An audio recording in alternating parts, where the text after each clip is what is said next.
Hello friends, and welcome back to the channel, where today I'm going to be walking you through how to complete both paths of the brand new Glorious Games Alliance War Showcase. Now, if you haven't been to one of these guides before, I treat it more or less like a big war video where I'll talk through every fight, I'll talk about the strategies I use, why I'm using this champ, perhaps talk about some alternate attackers as well. Now, before we get into the guide itself, I do want to briefly cover the tactics for this quest, just so you have an understanding of kind of what's going on in some of these fights. So let's start off with the defense tactic here. It's called Provocateur, and it says that whenever you hit the defender, they're going to gain a regen passive. These stack up to 10.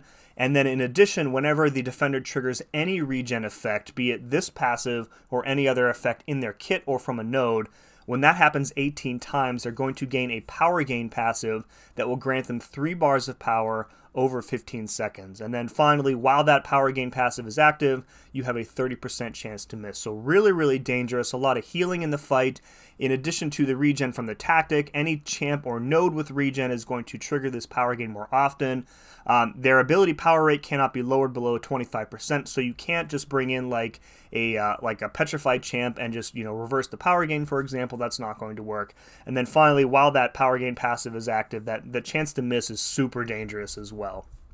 So let's move on to the attacker tactic here. It's called Secutor. It says that while placing any debuff on the defender, you're going to gain a charge, and at 5 of these charges you place a passive heal block on the defender, which obviously is going to take care of that regen, but also it's going to reduce their ability power rate by 75%, which is going to take care of most of that power gain from the defense tactic. Not all of it, but most of it. So you do kind of have to be aware of not pushing them too far above 2 bars of power.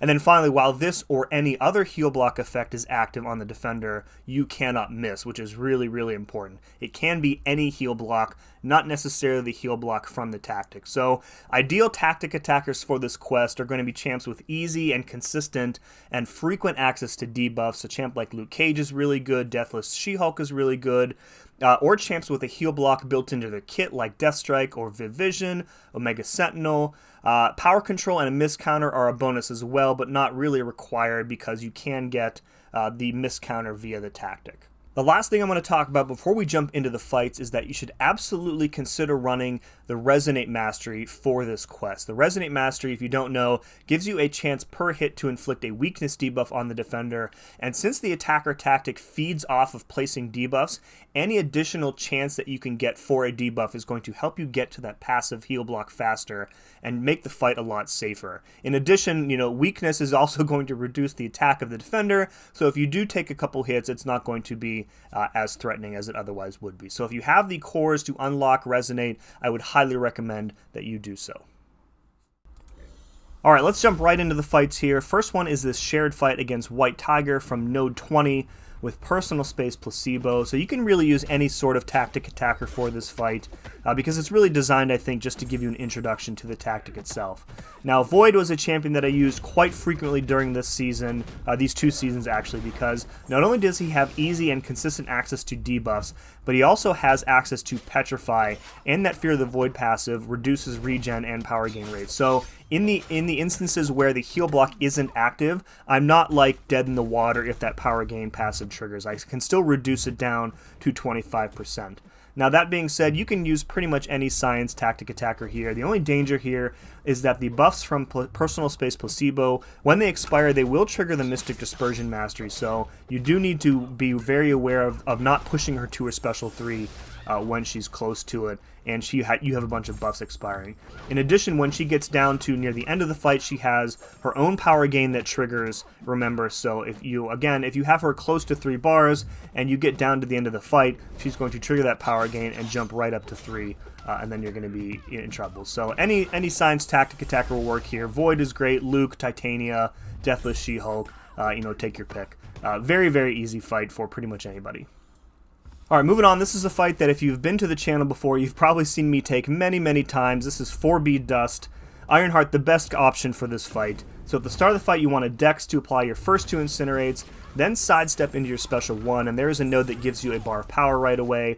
Then you can parry her medium, and then from there, once you have 5 or more Incinerates, you trigger your tracking passive, and you can safely parry any of her hits, even if they're non-contact, and it prevents her from triggering sand through your block, which is eventually how the steady build-up unblockable node triggers here. So once you have tracking up, the fight is incredibly safe for Ironheart, and you can either go to the special 1 spam, or you can go up to the special 2 for a big finish. Just be aware of that power sting there as well. You need 10 hits in your combo to clear it, so you can only throw your special at, like, you know, I'll throw it here when I hit 40 hits here, for example. Other options for this fight, we used to send Deathstrike to this fight when Ironheart was banned. Omega Sentinel can also do this fight, but it's very dangerous, but Ironheart the best option for that fight. Now up on here on the left side, these are all non-tactic attackers, so you can really use pretty much anybody on your roster for these fights. Now, what I'm doing here is using Ironheart because despite Agent Venom's tenacity, only the application of the debuff is what matters for the tactic. And with this node, if he triggers the regen too many times, then he goes fully unblockable. His special 1 cannot be fully dexed, so if he fires that special 1 off while unblockable, you're going to take a bunch of damage. So applying these incinerates with Ironheart is triggering the attack tactics, as you can see, and while that heal block is active, the reinvigorated node is not going to be gaining charges, and thus he will never go unblockable. So once you kind of turn off the threat of the unblockable with this fight, you know, it really becomes pretty easy. So again, any high debuff champ here works. You don't have to have the debuff stick, you only have to have them apply, because once they apply, they count for those charges for you, and you'll still get easy access to that heal block passive here.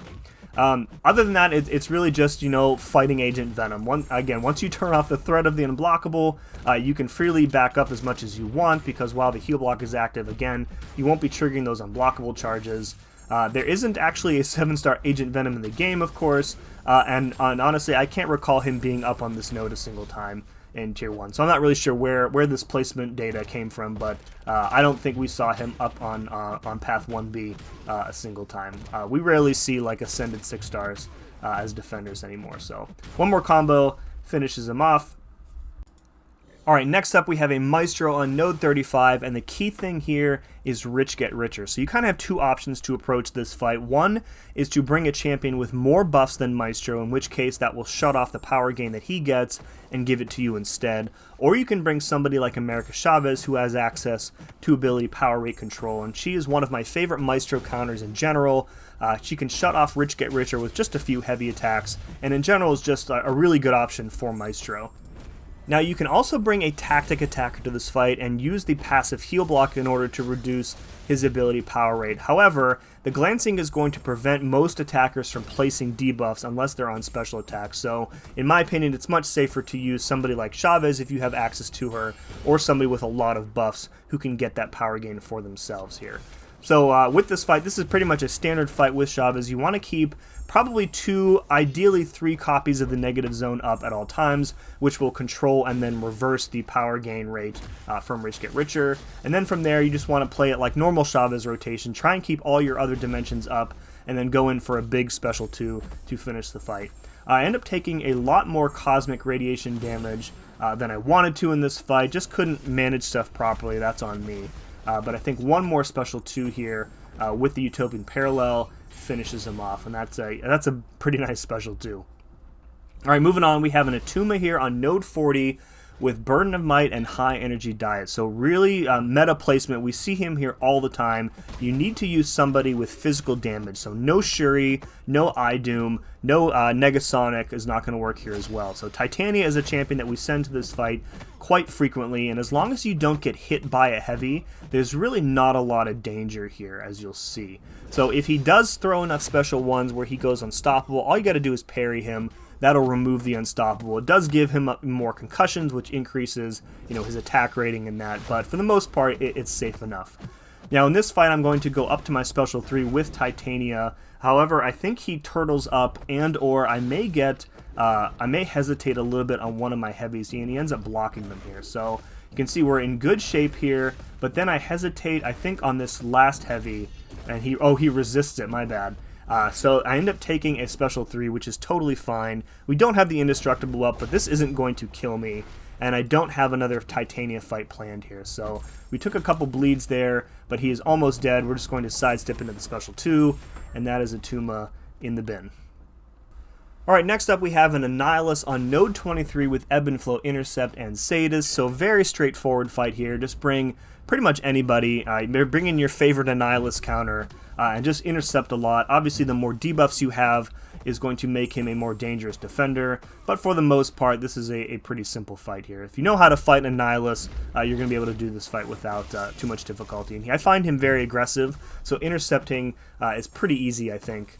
With almost any champ. Absorber Man is a really good option here because he will also counter the unstoppable duration should you take some of those, whatever the debuffs that he places on you. I forget what they're called at the moment here. So I make a little bit of a mistake here. I don't remove protection with an intercept before my special 2, so it really does like next to no damage. That's definitely on me, so I'll have to reset and correct that. Now again, there isn't a 7-star Annihilus in the game currently, and I honestly can't remember having him placed on this node a single time in those 2 seasons, but maybe they're doing it in some lower tiers for sure. We're going to, again, pay more attention to the intercepts this time around because we want that protection down before our next special 2. We can successfully punish the special 1 as long as you're not too far away from him. Kind of learned how to do that during, was it the Summer of Suffering? Was it what had an Annihilus fight where you kind of need to learn how to punish the special 1 properly? Yeah, so back off, intercept there. Nice heavy crit there, 25k. You notice that these defenders have willpower healing, so I did recommend turning on the Resonate Mastery. It does give them a little bit of healing, but I think the benefit far outweighs the cost of doing it. Alright, next up we have a fight that I've taken also many times. We have a node 49 Bullseye here with Stunning Reflection and Polka Dot Power. So Ironheart, phenomenal choice for this fight because she can basically keep the node turned off for the entire fight. So at the start of the fight, again, similar to that Dust fight, you wanted to Dex, which places your first 2 Incinerates and turns off the Stunning Reflection node. That will give you enough time to do a bunch of parry mediums, and once you have tracking up, even if the Stunning Reflection node is not on cooldown, it will not trigger that Stun Reflect. So he'll still be stun immune, but you won't get stunned if you try and parry him, which makes the fight a lot easier here. And since you have access to a bunch of damage over time effects, you will be getting that nice trickle of power. Now you can use your specials right away, or you can kind of bank them and sidestep into them in order to prevent the brute force damage while you kind of wait out that Killer Instinct passive. But all in all, this is a very, very safe fight for Ironheart. When Ironheart was banned, we would sometimes send like a Horseman's Sunspot to this node. But the brute force, I think, is probably the most dangerous part of this fight with anybody because Bullseye doesn't have any sort of resistance or immunity to damage over time. So the real danger in this fight is just triggering that degen while you wait out Killer Instinct. But again, Ironheart, if you have her, a phenomenal option for that fight. Last but not least, we have this Destroyer boss, and I'm using Luke Cage, who I swapped in at the choice node. Destroyer wasn't a boss that we saw more than once, probably. Luke Cage, a phenomenal option for this fight, but again, you can use pretty much any science tactic attacker. I know I have Titania on my team, she would have worked here. Void also would have worked as well. Luke Cage has a lot of physical resistance, which helps with the rupture damage that you're going to be taking periodically. Now, Luke has a lot of access to debuffs, so you're going to have good access to that passive heal block, which is going to limit his power gain. In addition, all those debuffs is going to like delay the power gain that he gets from his own kit, and then the exhaustions themselves reduce power gain rate as well. So what you want to do here is build up to your special 2, and ideally you want to throw your special 2 with at least 5 of those exhaustion debuffs on the defender. And against a Mystic champ, that's going to apply 2 50% concussions, which essentially turns off everything that a Mystic defender can do for a good amount of time. And if you have one of the debilitates up from his heavy attack, those concussions are going to last a lot longer. So that's kind of what I'm doing here. He doesn't trigger his own power gain, I think more than like once perhaps. And you can see he's never going to be in any danger of getting to 3 bars of power. If he throws the special 1, I'm dexing the last hit. That's going to prevent the charge gain on there. But again, like with the concussions active, he pretty much has no threat at all. Now, as his physical resistance buffs build up, our basic attacks are going to do less damage, so we're kind of more reliant on crits. So the fight does slow down significantly toward the end here. But the big crits from Luke hit pretty hard, so very safe option for this fight. If your Luke is duped, of course, you also have access to that indestructible. So, you know, if he does happen to get to a special 3 somehow, or you push him to the special 3 intentionally because you don't like the special 2 decks, you have a lot of safeguard from there. So right there, I didn't have the heal block up. I triggered the miss. The Indestructibles ended up saving me, which was really nice. So again, you're seeing the value in having like a Duke Luke Cage. But in general, he is one of the best Mystic killers in the game because access to those concussions turns off just everything annoying about pretty much every Mystic defender in the game. So we are about to wrap this up here. Other tactic attackers you can use for this fight, like I said, Titania works, Void works, Spider-Punk works as well. Anybody with a lot of debuffs is going to get you through that fight without too much issue. Alright, let's move on to the right side path. I'm going to speed up the fights that I did that are duplicates from the left path here, so we'll talk through those briefly, I guess. Now, a different looking team here for the right side. We are going to play through the White Tiger fight again because I'm using Deathless She-Hulk. You can swap in Titania for She-Hulk for this right side path. She wasn't available during these seasons, and I really kind of just wanted to see how she worked with the tactic. Turns out she works quite well, so same sort of strategy here in this fight that we used with Void. Just bait out the specials. The increased special frequency via her trauma debuffs really helps you in almost every fight with her. So they're going to throw their special attacks like right away, as you're going to see, which is really, really nice. Especially with that power gain coming into play. If the power gain gets them to a special attack, they're more likely to use it right away. And she absolutely crushes that fight. Alright, we're going to speed up through this Dust fight again because I'm using Ironheart one more time. We'll play this at like double speed, I think. But again, the same strategy applies. I feel like I've talked through the strategy for this Dust fight probably 20 times over the past year between this video and a whole bunch of war videos in which I took the same fight during the season.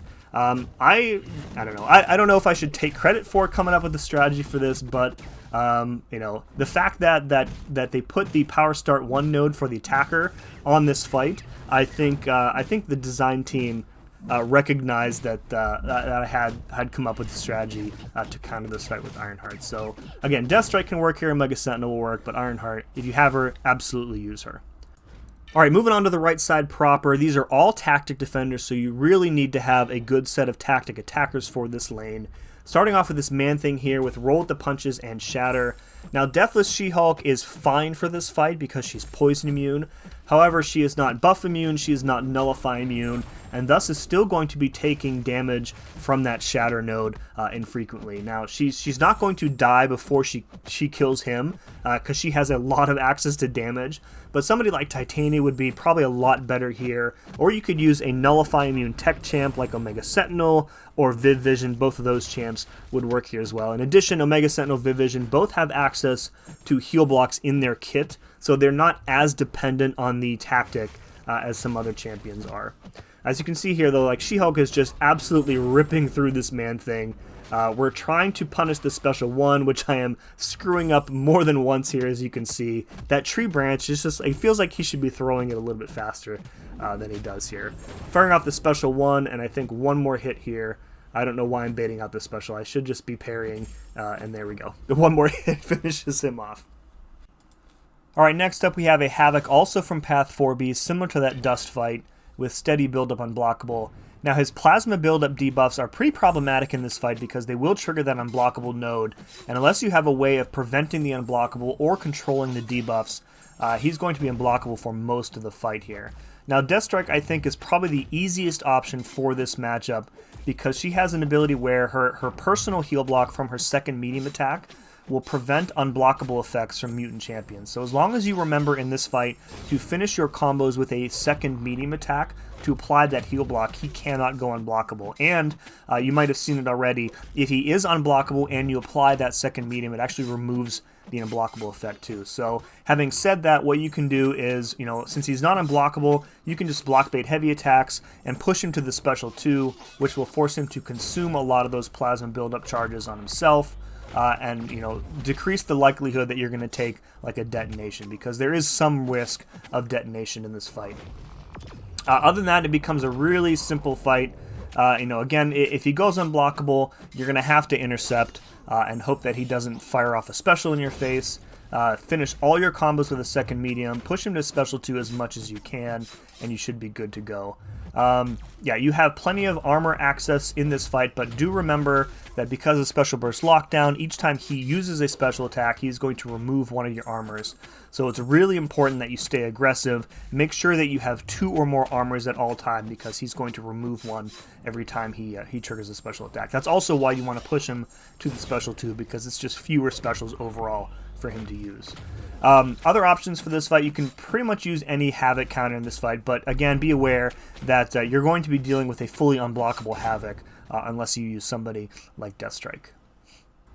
Alright, next up we have a very difficult fight. This is a NORTHSTAR with power efficiency, make a stand, and one eye open. So don't parry him, because if you hit him while he's stunned, he will reflect that damage. You need to knock him down a lot to keep that protection passive down.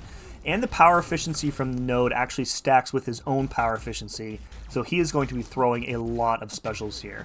Now, Ironheart, not the best counter for this fight. The best counters for this fight, I think, are champs that I don't have ranked up. So we would send Cassie Lang to this fight a lot, and with all the power stings that she places, on top of all the specials that he throws, you know, she can deal with him quite easily.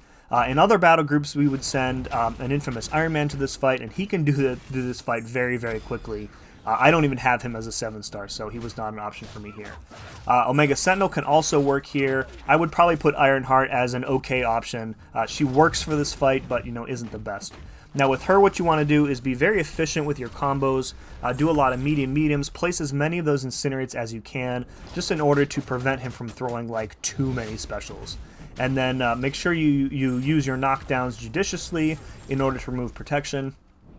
Now with most champs, if you let him special into your block, specifically when you're backed into the corner, he will go unblockable. Ironheart will prevent that. You can just outrange the special 1, but the special 2, a little bit more of a challenging dex. But with Ironheart, you can just block it and then just dex out of the last hit, and he won't be able to go unblockable here. So again, just, you know, take it, you know, as slowly as you can. Make sure you keep the protection down and rely on your incinerate effects to do the bulk of the work in this fight here. I did take 1 special 2 to the face, which is why I lost all that health, but otherwise we made it through. Alright, up on the next node we have a MANGOG here. This feels like a meta placement on node 46 every single season. I've never taken this fight in season before. We always have a bunch of other people who are used to fighting him on this node who will take it. Using Papa Luke here. Papa Luke is fantastic for this node.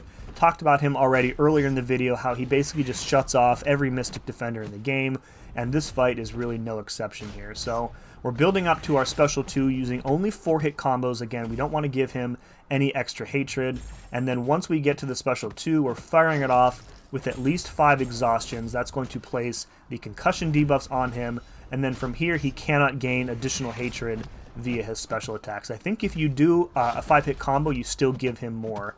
And then I think when he fires the next special one, it actually disables the Unstoppable as well, which would happen if he, yeah. So the Unstoppable and the Unblockable both turned off from the concussions. So in addition, the exhaustions are working to reduce his ability power rate, both the natural power gain and the power gain from the node, which is really helpful here.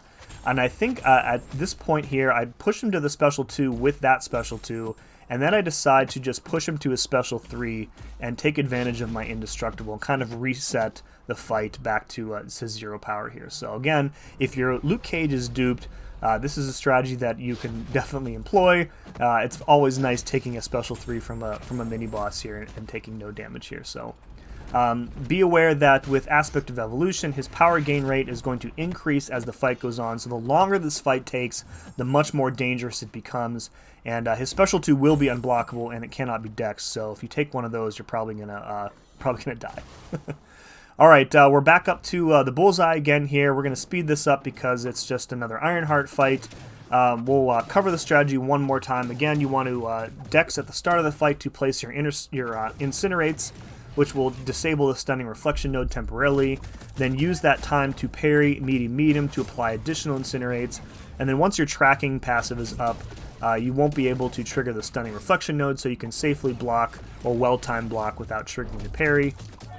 And then from there, you know, just use your special attacks to stave off the brute force damage, like I did there, and again, allow the incinerates to tick him down. Very, very safe fight with Ironheart.